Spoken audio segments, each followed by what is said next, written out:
அந்நாட்களுக்கு பிற்பாடு நான் இஸ்ரவேல் குடும்பத்தோடே பண்ண போகிற உடன்படிக்கையாவது, நான் என் நியாய பிரமாணத்தை அவர்கள் உள்ளத்திலே வைத்து அதை அவர்கள் இருதயத்திலே எழுதி, நான் அவர்கள் தேவனாய் இருப்பேன், அவர்கள் என் ஜனமாய் இருப்பார்கள் என்று கர்த்தர் சொல்லுகிறார்.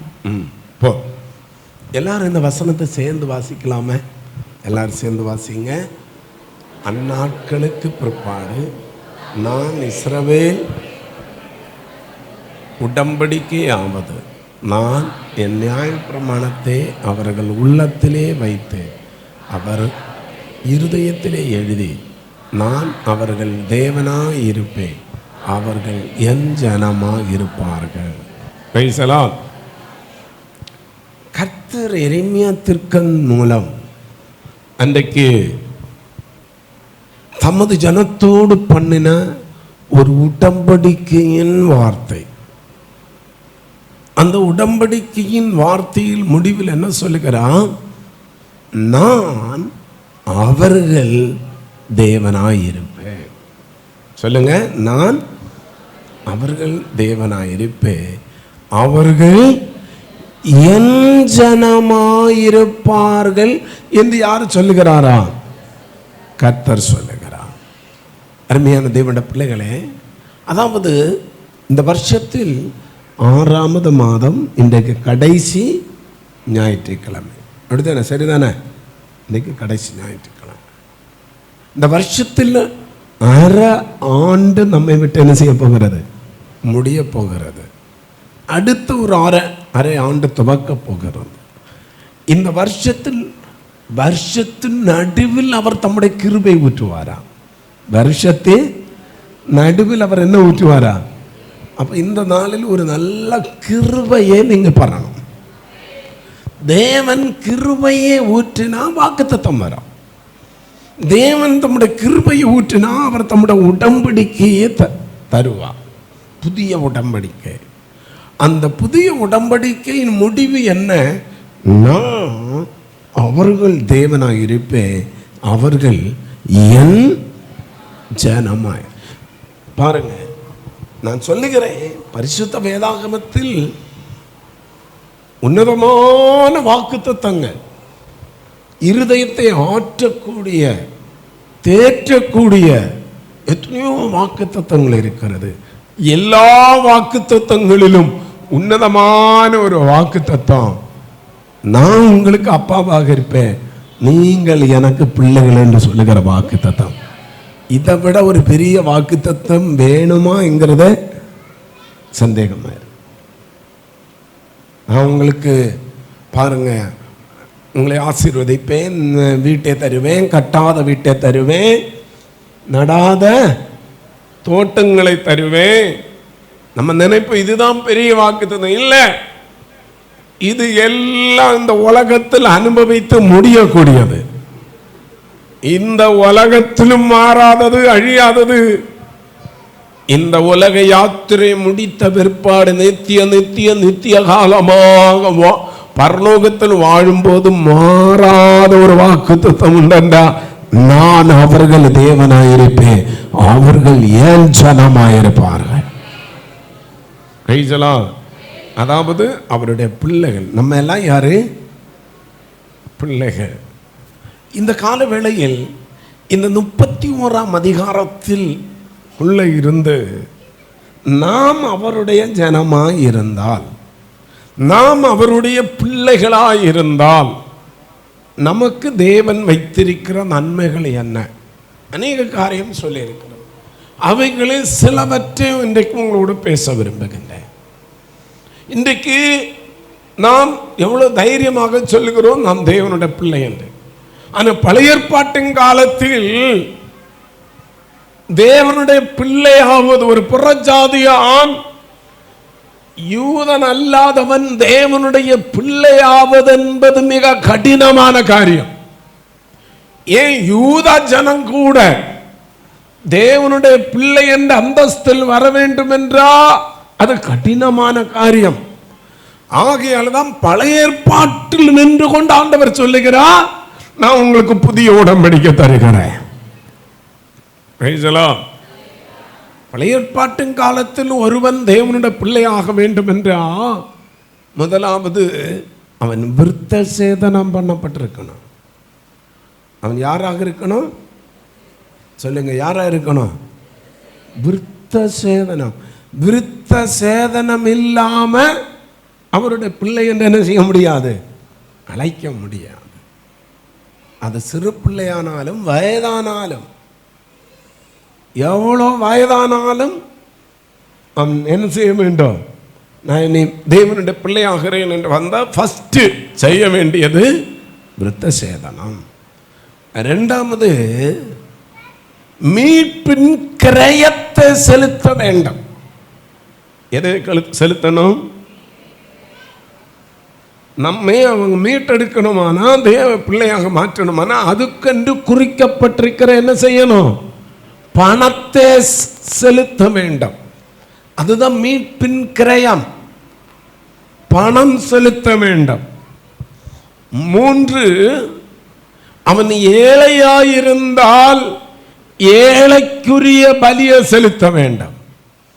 நடுத்தர மக்களாக இருந்தால் அதுக்குரிய பலி செலுத்த வேண்டும். ஏழையாயிருந்தால் அவன் புறாக்களை பலி செலுத்த வேண்டும், அதோடு அதுக்குரிய பொருட்களும். நடுத்தரமானவர்கள் என்ற ஆட்டுக்கிடாக்களை என்ன செய்ய வேண்டும்? பலி செலுத்த வேண்டும். அவன் ஐஸ்வர்யமானாயிருந்தால் எதை பலி செலுத்த வேண்டும்? நல்ல எதை? இளங்காளை. எதை செலுத்த வேண்டும்? இளங்காளை செலுத்த வேண்டும். அப்போ இது எல்லாமே செலுத்தின பிற்பாடுதான் ஒரு ஆசாரியன் தான் சொல்ல வேண்டும், இவன் யாரு? இவன் யாரு? கர்த்தருடைய பிள்ளை என்று சாட்சி கொடுக்க முடியும். இது பழைய ஏற்பாட்டுங்க. ஆனால் இன்றைக்கு நம்ம புதிய ஏற்பாட்டின் காலத்தில் வாழ்கிறோம். பாருங்க, நாம் இன்றைக்கு செய்ய வேண்டிய ஒரே ஒரு காரியம், அன்றைக்கு அவர்கள் இதெல்லாம் கிரியையினால சம்பாதித்தார்கள். தேவனுடைய பிள்ளை என்ற அந்த உத்தரவாதித்தத்தை கிரியையினால, ஆகையினாலதான் அவர்கள் அடிக்கடி விழுந்து போனாங்க, அடிக்கடி ஆண்டவரை விட்டு விலகி போனார்கள். பாருங்க, ஆனா புதிய ஏற்பாட்டில் வாழ்கிற எனக்கும் உங்களுக்கும் நீங்கள் கடாக்களையும் கொடுக்க வேண்டாம், நீங்கள் இளங்கன்றையும் கொடுக்க வேண்டாம், புறாக்களையும் கொடுக்க வேண்டாம், நீங்கள் மீட்பின் கிரயத்தையும் என்ன செய்ய வேண்டாம்? செலுத்த வேண்டாம். இதெல்லாம் கிறிஸ்து சிலுவை நமக்காக செய்து முடித்தார். கிறிஸ்து நமக்கு ஒரு இளங்கன்றாக மாறினார். கிறிஸ்து நமக்கு பாருங்க, நமக்காக ஒரு ஆட்டுக்கிடாவாக மாறினார், ஆட்டுக்குட்டியாக மாறினார். கிறிஸ்து நமக்கு மீட்பின் கிரயமாக மாறினார். வேதம் சொல்லுகிறது, இயேசு கிறிஸ்து தம்முடைய வெளியேறப்பட்ட ரத்தத்தையே நமக்காக மீட்பின் கிரயமாய் செலுத்தினாரா? நம்ம செலுத்த வேண்டிய அத்தனை மீட்பின் கிரயத்தையும் யார் செலுத்தி விட்டாயிற்று? இயேசு செலுத்தி விட்டாயிற்று. நாம் எவ்வளவு பாக்கியவான்கள், நாம் எவ்வளவு உன்னதமானவர், இயேசு நம்ம எவ்வளவாக நேசிக்கிறார். ஆகையால் நாம் அவருடைய பிள்ளை ஆகுவதற்கு ஒன்றே ஒன்றுதான் உண்டு, அவரை விசுவாசிப்பது மட்டும்தான். அல்லேலூயா, அல்லேலூயா. பழைய ஏற்பாட்டின் காலத்தில் இதெல்லாம் செய்தால்தான் தேவனுடைய பிள்ளை. ஆனால் புதிய ஏற்பாட்டின் காலத்தில் வாழ்கிற நாம், யோவான் எழுதின சுவிசேஷம் 1ஆம் அதிகாரம் 12வது வசனம் என்ன சொல்கிறது? 1ஆம் அதிகாரம் 12வது வசனத்தில் அவருடைய நாமத்தின் மேல் விசுவாசம் உள்ளவர்களாக அவரை ஏற்றுக்கொண்டவர்கள் எத்தனை பேர்களோ பாத்தீங்களா? எத்தனை பேரும். அங்க ஏழை என்று இல்லை, அங்க நடுத்தரமானவர்கள் என்று இல்லை, அங்கே ஐஸ்வர்யமான்கள் இல்லை, எவர்களோ எத்தனை பேர்களோ. சொல்லுங்க சொல்லுங்க, எத்தனை பேர்களோ? எத்தனை பேர் என்றால் அதற்குள்ள யாரும் அடங்குகிறோம்? நானும் அடங்குகிறோம். அல்லேலூயா, நாமும் அடங்குகிறோம். எத்தனை பேர்களோ அத்தனை பேர்களும் தேவனுடைய பிள்ளைகளாகும்படி அவர்களுக்கு என்ன கொடுக்கப்பட்டதா? அதிகாரம் கொடுக்கப்பட்டது. அல்லேலூயா. பழைய ஏற்பாட்டின் காலத்தில் இவன் தேவனுடைய பிள்ளைகள் என்பதற்கு ஆசாரியன் தான் சான்று கொடுக்க வேண்டும். புதிய ஏற்பாட்டு காலத்தில் வாழ்கிற எனக்கும் உங்களுக்கும் தேவனை விசுவாசிக்கிற இயேசு கிறிஸ்துவை விசுவாசிக்கிற நமக்கு ஒவ்வொருவருக்கும் அவரே அதிகாரம் கொடுக்கிறார், சான்று கொடுக்கிறார். இவன் தேவனுடைய மகன், இவள் தேவனுடைய மகன். அல்லேலூயா, அல்லேலூயா. ஆகினால தான் நம்ம தேவனுடைய பிள்ளைகள் என்று கூப்பிடுவதற்கு நாம் கொடுத்து வைத்தவர்கள். எத்தனை பேர் சொல்லுங்க நம்ம கொடுத்து வைச்சவங்க? அல்லேலூயா. எத்தனை பேருக்கு சந்தோஷம்? நான் தேவனுடைய பிள்ளை என்பதில் நான் சந்தோஷப்படுகிறேன். Price the Lord. அல்லேலூயா, அல்லேலூயா, அல்லேலூயா.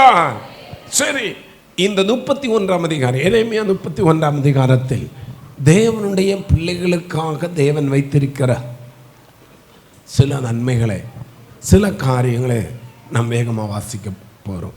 முதலாவதாக அந்த 31ஆம் அதிகாரம் 34வது வசனம் படித்து பாருங்கள். இனி ஒருவன் தன் அயலானையும், இனி ஒருவன் தன் அயலானையும், ஒருவன் தன் சகோதரனையும் நோக்கி கர்த்தரை அறிந்து கொள் என்று போதிப்பதில்லை. அவர்களில் சிறியவன் முதல் பெரியவன் மட்டும் எல்லாரும் என்னை அறிந்து கொள்வார்கள் என்று கர்த்தர் சொல்கிறார். நான் அவர்கள் அக்கிரமத்தை மன்னித்து அவர்கள் பாவங்களை இனி என்ன செய்யாதிருப்பேன், நினையாதிருப்பேன். இந்த எரேமியா 31 அதிகாரத்திலே ஆண்டவர் சொல்லுகிறார். அதை முடிக்கும் போது என்ன சொல்லுகிறார்? கர்த்தர் சொல்லுகிறார், கர்த்தர் பேசுகிறார். நீங்கள் எனக்கு பிள்ளைகள், நீங்கள் என் ஜனம். நான் உங்களுக்கு எப்படி இருக்கிறேன்? தேவனாய் இருக்கிறேன். நான் உங்களுக்கு பிதாவாக இருக்கிறேன். அதனால உங்களுக்கு நான் தருகிற நன்மை, முதலாவது அங்கே சொல்லப்பட்டிருக்கிறது, நான் அவர்கள் அக்கிரமத்தை என்ன செய்வேன்? மன்னிப்பேன். பாவங்களை என்ன செய்யாதிருப்பேன்? நினையாதிருப்பேன். அதாவது கர்த்தர் நம்மை மன்னிக்கிற தேவனாயிருப்பாரா? கர்த்தர் நம்மை மன்னிப்பார். சொல்லுங்க, கர்த்தர் நம்மை என்ன செய்வாரா? மன்னிப்பா. பாவங்களை என்ன செய்யாதிருப்பான்? நினையாதிருப்பான். நினைச்சு பாருங்களேன், நம்ம செய்த பாவங்களை அவர் நினைத்தார் என்றால் நம்ம அபிஷேகம் பெற்றிருப்போமா? நம்ம கிருபைகளை பெற்றிருப்போமா? நம்ம இந்த நன்மை அனுபவிச்சிருப்போமா? சில பாவங்களை நம்ம நினைச்சாலே நமக்கு எப்படி இருக்கும்? எப்படி இருக்கிறது? கஷ்டமா இருக்கிறது. மனசாட்சி என்ன செய்கிறது? குத்தும். மனசாட்சி வாதிக்கும். நம்ம செய்த பாவங்கள், நாம் செய்த தவறுகள், நம்முடைய அக்கிரமங்கள் நாமே நினைத்தால் கூட நம்மளை மன்னிக்க முடியாது. அப்படிதானே? நம்மளை மன்னிக்க முடியாது. ஆனா கர்த்தர் நம்ம எல்லாருடைய பாவங்களை மன்னிக்கிறவன். ஏன் தெரியுமா? நாம் அவருடைய பிள்ளைகள். அல்லேலூயா. மனசாட்சி சில வேளையில் நம்மை குத்தும். சாத்தான் அதை நினைவுபடுத்துவான். தேவன் மன்னித்தவைகளை, தேவன் நினையாமல் இருக்கிறவைகளை, தேவன் எந்தெந்த பாவத்தை மூடினாரோ இதை எல்லாவற்றையும் யார் நினைவுபடுத்துமா? யார் நினைவுபடுத்துவா? சாத்தான் நினைவுபடுத்தி நம்மை வேதனைப்படுத்துவான். நமக்கு கவலையும் பாரத்தையும் கொண்டு வருவான். ஆனால் கர்த்தர் இன்றைக்கு சொல்லுகிறார், நான் உன் தகப்பனா இருக்கிறேன், நீங்கள் எனக்கு பிள்ளைகளா இருக்கிறீங்க, நீங்கள் என் ஜனமா இருக்கிறீங்க, நான் உங்களோட பாவங்களை மன்னிக்கிறேன், உங்கள் அக்கிரமங்களை நான் மன்னிக்கிறேன். இது எப்படிப்பட்ட மன்னிப்பு தெரியுமா? தகப்பன் பிள்ளை உறவே.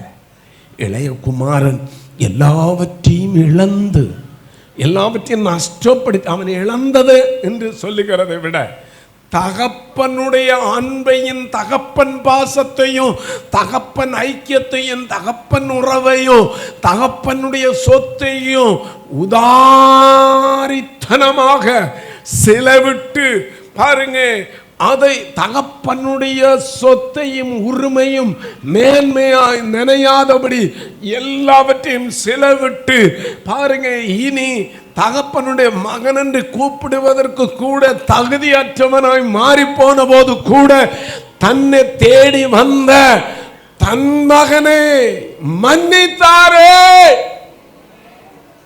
அதே நிலைமையில் பரிசுத்த ஆவியானவர் இன்னைக்கு சொல்லுகிறார், நீங்கள் என் பிள்ளைகள் ஆகையா நான் உங்கள் பாவங்களை மன்னிக்கிறேன், உங்கள் அக்கிரமங்களை மன்னிக்கிறேன். அந்த மன்னிப்பு என்ற வார்த்தைக்குள்ள என்னெல்லாம் இருக்குன்னு தெரியுமா? நம்ம செய்த தவறுகளை அவர் மன்னித்து மறக்கிறார். நம்முடைய பாவங்களை அக்கிரமங்களை நினைவு கூர்ந்திருந்தார் என்றால் நம்ம இங்க இருக்கவே முடியாது. கிழக்குக்கும் மேற்குக்கும் எவ்வளவு தூரமோ அவ்வளவு தூரமா நம்முடைய பாவங்களை அக்கிரமங்களை நம்ம விட்டு மாற்றினா. 32ஆம் சங்கீதத்தில் சொல்லப்பட்டிருக்கிற நம்முடைய அக்கிரமத்தை நம்முடைய பாவத்தை அவர் என்ன செய்தாராம்? மறைத்தார், அவர் மூடினார். அல்லேலூயா. இன்னொரு பகுதியில் சொல்லப்பட்டுள்ள நம்முடைய பாவத்தை நம்முடைய அக்கிரமத்தை ஒரு மூட்டையாக கட்டி எங்க கொண்டு போட்டாராம்? சமுத்திரத்தை ஆழத்தில் போட்டான். ஏன் தெரியுமா? வேற ஒருத்தனை போய் தோண்டி எடுக்கக்கூடாது. ஒருத்தன் என்ன செய்யக்கூடாது? தோண்டி எடுக்கக்கூடாது. அல்லேலூயா, அல்லேலூயா, அல்லேலூயா, அல்லேலூயா. அந்த மன்னிப்பு என்ற வார்த்தைக்குள்ள ஏற்றுக்கொள்ளுதல் இருக்கிறது. அப்படின்னா கர்த்தர் நம்ம என்ன செய்கிறார்? ஏற்றுக்கொள், அங்கீகரித்தல். அந்த மன்னிப்பு என்ற வார்த்தைக்குள் ஒரு நிறைவு இருக்கிறது, ஒரு திருப்தி இருக்கிறது, ஒரு அமைதி இருக்கிறது, ஒரு சமாதானம் இருக்கிறது.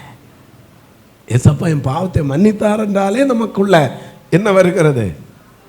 ஒரு சமாதானம். அல்லேலூயா. ஏன் தெரியுமா? நம்முடைய தேவன் மன்னிக்கிற தெய்வம்.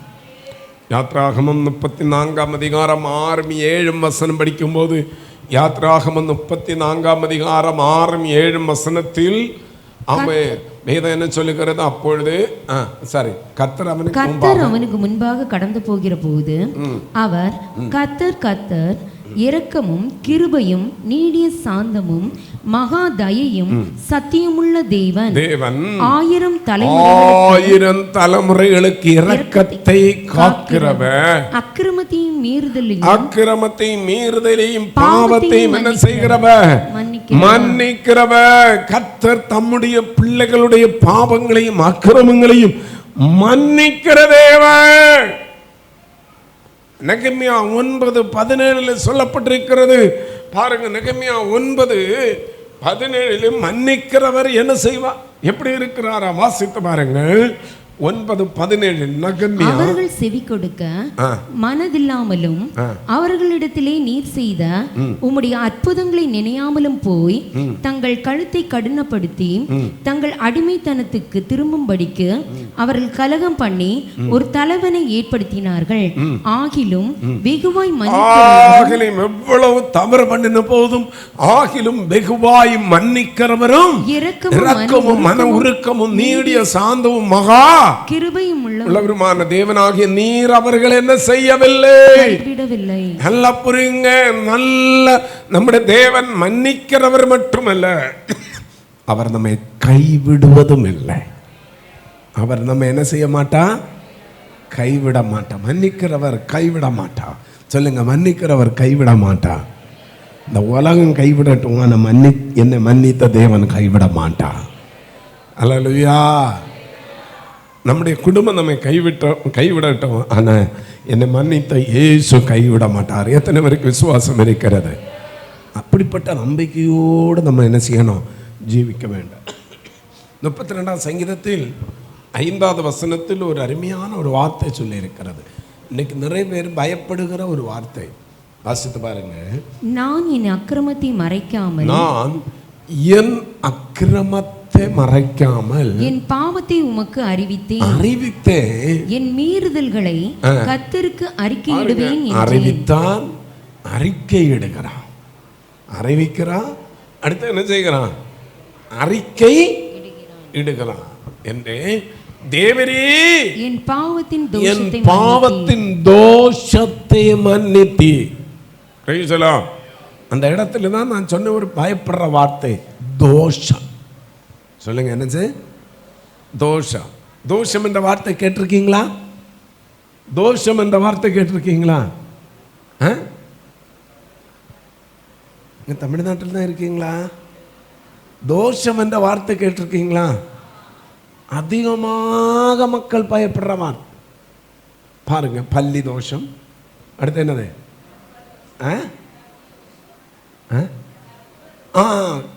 பல்லி தோஷம், சர்ப்பதோஷம், காகதோஷம், அடுத்து என்னது? அது என்னென்ன செவ்வாய் தோஷம், வள்ளி தோஷம், சனி தோஷம், எல்லா தோஷம். பாருங்க, ஒரு கஷ்டம் வந்தா போறோம் சொல்லணும், உனக்கு என்ன தோஷம் இருக்குது? என்ன தோஷம் இருக்குது? உனக்கு சர்ப்பதோஷம் இருக்குது, தோஷம் தீக்கணும். பாருங்க, இன்னும் சில உங்களுக்கு தாலி தோஷம். பாருங்க, அதுக்கு நிறைய பேர் வருவாங்க. உங்களுக்கு என்ன தோஷம் இருக்குது? தாலி தோஷம் இருக்குது, அதனால தாலியை கலத்தி தாங்க. என்ன செய்கிறேன்? தோஷத்தை தீர்த்து தர. அவன் சொல்றது உண்மைதான். பாருங்க, சொன்ன உடனே நம்புறாங்க, தாலியை கலத்தி கொடுக்குறாங்க. பாருங்க, அந்த செம்பு அந்த பாத்திரத்துக்குள்ள போட்டு சொல்லுவான், இது நீ போய் என்ன செய்யணும்? யார்கிட்டையும் பேசக்கூடாது. பேசினா அவனுக்கு தெரியும். பாருங்க, என்னன்னு கேட்டால் விவரத்தை சொல்லுவோம். உனக்கு அறிவில்லையான்னு சொல்லி உடனே பிரச்சனை வரும். யார்கிட்டையும் பேசாத. எங்கே? பூஜை அறையில் கொண்டு போய் அப்படி என்ன செய், மூடி போய். நைட் எத்தனை மணிக்கு பிறகு? 12 மணிக்கு பிறகு தான் நீ அதை என்ன செய்யணும்? திறந்து பார்த்தாதான் தோஷம் மாறும். இல்லை என்றால் தோஷம் என்ன செய்யாது. இந்த 12 மணிக்குள்ள அவன் என்ன செய்வான்? அவன் கர்நாடகா விட்டுருப்பான், அவன் தமிழ்நாட்டில் எங்கே போயிருப்பான். அங்கே திறந்து பார்த்த உண்மை தாலியில் இருக்கிற தோஷம், தாலியும் கொண்டு அவன் போயிட்டான். இப்படி நிறைய தோஷம் உண்டு. தோஷத்தை தீர்க்கிற பரிகார கூட்டத்தினரும் உலகத்தில் உண்டு. கவனமாக இருங்க. எவ்வளவுதான் மக்கள் படித்தாலும் என்ன செய்ய மாட்டாங்க? புரிந்து கொள்ள மாட்டாங்க. எவ்வளவுதான் செய்திகள் வந்தாலும் எவ்வளோ ஈஸியாக பாருங்க, எவ்வளோ ஈஸியாக. இன்னொரு செய்தி சொல்கிறேன். இப்போ பாருங்க, ஒரு இது என்னன்னா, யாருக்காவது உங்கள் வாட்ஸ்அப்பு குரூப்பில் நீங்கள் ரொம்ப அறிமுகமான ஒரு ஆளுக்கு நம்பரை எடுத்து அவங்க உங்களுக்கு பேசுகிற மாதிரி பேசுவாங்க. நான் இப்போ ரொம்ப சிக்கல் இருக்கிறேன், இல்லை நான் ஆஸ்பத்திரியில் இருக்கிறேன், எனக்கு இப்போ உடனடியாக எனக்கு ஒரு 10,000 ரூபா வேணும், இல்லைன்னா 30,000 ரூபா வேணும், இல்லைன்னா 50,000 ரூபா வேணும், இல்லைன்னா நான் ஒரு ஆபத்தில் இருக்கிறேன், எனக்கு இவ்வளோ ரூபா தாங்கன்னு. நாமும் இவருக்கா ஒன்றும் விசாரிக்காமல் உடனே என்ன செய்வாங்க? அனுப்பி கொடுப்பாங்க. நீங்கள் அனுப்பி கொடுப்பீர்கள் என்று அடுத்த நிமிஷத்தில் உங்கள் அக்கௌண்ட்டில் இருக்கிற அவ்வளோ பணமும் என்ன ஆயிரும்? 0 ஆயிரம். எந்த செய்தி வந்தாலும் கொஞ்சம் என்ன செய்யணும்? எங்கள் பாசேஸை கூட எத்தனையோ பேர் பாருங்கள், அப்படி ஏன் பாசேஸுக்கு பேரில் அப்படி ரொம்ப நிறைய வந்துட்டே இருக்கிறது. நிறைய பேருடைய ஃபோன் அக்கௌண்டே க்ளோஸாக இருக்கிறது. பாருங்க, ரொம்ப கவனம். சரி போகட்டும், நான் அந்த பக்கம் போகல. தோஷம் பாருங்க, எத்தனை தோஷம். ஆஹா, செவ்வாய் தோஷம், ராகு கேது தோஷம், சனி தோஷம், மாங்கல்ய தோஷம், களத்திர தோஷம், வாத தோஷம், கபதோஷம், பித்த தோஷம். இதெல்லாம் தோஷம் இருந்துட்டு எங்கேயாவது பாப தோஷம் இருக்குதா?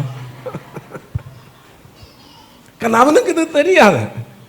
இது எல்லா தோஷத்துக்கும் காரணம் என்ன தோஷம்தான்? சத்தமா சொல்லுங்க. அவனுக்கு தெரியாது, நமக்கு தெரியும். இந்த பிரச்சனைக்கு, என் குடும்பத்தில் வருகிற பிரச்சனை, என் பிள்ளைகளுக்கு வருகிற பிரச்சனை, என் குடும்ப வாழ்க்கையில் வருகிற பிரச்சனைக்கு காரணமே எந்த தோஷம்தான். கர்த்தர் சொல்லுகிறார், எல்லா தோஷத்தையும் கர்த்தர் இன்றைக்கு மாற்ற போகிறார். எத்தனை பேர் விசுவாசிக்கிறீங்க? அல்லேலூயா, அல்லேலூயா, அல்லேலூயா. உலகத்தில் பாருங்க, யாரு என்ன சொன்னாலும் பக்தன் சொல்லுங்க, தேவரீ என் பாவத்தின் தோஷத்தை என்ன செய்து மன்னித்து. கரம் உயர்த்தி கர்த்தருக்கு நன்றி செலுத்துவோமா? இந்த உலகத்தில் யாராலும் பரிகரிக்க முடியாத ஒரு தோஷம் பாவ தோஷம். அவர் அந்த தோஷத்தை மாற்றினா இனி உங்க குடும்பத்தில் அந்த தோஷம் இருக்காது. இனி அந்த தோஷம் உங்க பிள்ளைகளை தோடாது. அதனால நீங்க அது இதுன்னு சொல்லி ஏமாந்து போகாதீங்க. பாருங்க, அந்த வாசல் வடக்கு பக்கம் இருக்குது, தெற்கு பக்கம் இருக்குது. அந்த தோஷம் மாற்றணும்னு சொன்னா நீங்க நம்பாதீங்க. அந்த சேர்க்கேஸ் சரியில்லை, பாருங்க அது இடிச்சு மாற்றணும். அந்த டாய்லெட் சரியில்லை, அது இடிச்சு மாற்றணும்னு சொல்லி எவனாவது வந்து தோஷம்னு சொன்னா நம்பாதீங்க. சொல்லுங்க, என் வீட்டில் இருக்கிற எல்லா தோஷத்தையும் கர்த்தர் மாற்றினேன். எத்தனை பேர் விசுவாசிக்கிறீங்க? நம்ம வீட்டில் இருக்கிற எல்லா தோஷத்தையும் கர்த்தர் மாற்றுவதற்கு வல்லமை உள்ளவன். நம்புகிறீர்களா இல்லையா? நம்முடைய தேவன் உருவாக்குற தெய்வம், அவர் சர்வ வல்லவர், எல் ஷடாய். கரம் உயர்த்தி சொல்லுங்க, எல்லா தோஷமும் நீங்கி போவதாக. என் குடும்பத்தில் இருக்கிற எல்லா தோஷமும் நீங்க போகட்டும். ஏவன் எது வேணும்ல செய்யட்டும், எந்த மந்திரவாதம் செய்யட்டும், எந்த பில்லி சூனியம் செய்யட்டும், ஆமா எந்த போராட்டத்தை எய்து விடட்டும், எந்த அக்கினி அஸ்திரத்தை எய்து விடட்டும், எந்த தோஷத்தை எய்து விடட்டும். என் பாவத்தின் தோஷத்தையே மன்னித்த தெய்வம் என் குடும்பத்தில் இருக்கிற எல்லா தோஷத்தை மாற்றி என்னை என் தலைமுறைகளையும் ஆசீர்வதிப்பார். அல்லேலூயா. நான் சொல்லுகிறேன், பயங்கரமான ஆவிகள் நிறைந்த இடத்தில் வாசம் பண்ணினா கூட வெளிப்படுத்தின விசேஷத்தில் ஒரு வசனம் உண்டு, நீ சாத்தான் குடியிருக்கும் இடத்தில் குடியிருக்கிறதையும் நான் என்ன செய்கிறேன் அறிந்திருக்கிறேன். ஆண்டவர் சொன்னாரா இல்லையா? சொன்னாரா இல்லையா? எந்த சபையை பார்த்து? பெர்கமு சபையை பார்த்து சொன்னார். பெர்கமு சபையில் பெர்கமு ஊரில் பயங்கரமான ஒரு சர்ப்பத்தின் சிலை அங்கே இருக்கிறது. அந்த ஊர் மிகவும் அசுத்தாவிகளால் நிரப்பப்பட்ட ஊர். பாருங்க, வேத பண்டிதர்கள் சொல்லுகிறார்கள், பாபிலோனில் கிரியை முதலாவது ஏதேன் தோட்டத்தில் அந்த வலு சர்ப்பம் கிரியை செய்தது. அதுக்கப்புறமாக பாபிலோனில் அவனுடைய குடியிருப்பை மாற்றினான். பாபிலோனில் குடியிருப்பு மாறின பிற்பாடு அவன் தன்னுடைய இடத்தை பெர்கமு என்ற இடத்தில் அவன் மாற்றினானா. அவ்வளோ பயங்கரமான இடத்திலும் ஒரு கூட்டம் கர்த்தரோட பிள்ளைகள் வாழ்ந்தார்கள். ஏன் தெரியுமா? எல்லா தோஷத்தையும் கர்த்தர் மாற்றினார். எல்லா தோஷத்தையும் கர்த்தர் மாற்றினார். Praise the lord. Hallelujah, hallelujah, hallelujah. ஆகையால் நம்ம செய்ய வேண்டிய ஒரே ஒரு காரியம், அவர் மன்னிக்கிறவர். அந்த குணம் மட்டும் நமக்குள்ள வந்துட்டா போதும். சொல்லுங்க, அந்த குணம் மட்டும் வந்தா போதும். அவர் மன்னிக்கிறவர், அவர் மன்னிக்கிறவர். அதே போல அவர் இருக்கிறது போல நம்மளும் மாறணும். அவரை போல மாறணும். எத்தனை பேர் நினைக்கிறீங்க நான் அவரை போல மாறணும்? நம்ம பாட்டு பாடுவோம், உம்மை போல மாறணுமே, உம்மை போலவே நம்ம பாடுவோம் இல்லையா? உம்மை போலவே உருவாக்கிடும் என்னை, உம்மை போலவே மாற்றிடும் என்னையே, உம்மை போலவே உருவாக்கிடும் என்னையே, கவர்ந்து கொள்ளும் இழுத்து கொள்ளும் உருவாக்கிடும் என்னை பயன்படுத்தும், கவர்ந்து கொள்ளும் இழுத்து கொள்ளும் உருவாக்கிடும் என்னை பயன்படுத்தும். ஹல்லேலூயா. நம்ம யாரை போல மாறணும்? சத்தமா சொல்லுங்க, யாரை போல மாறணும்? பாருங்க, அவரை போல மாறணும். அவருடைய சாயல் நமக்குள்ள இருக்கணும். அவருடைய குணம் என்ன? அவர் மன்னிக்கிறவர்.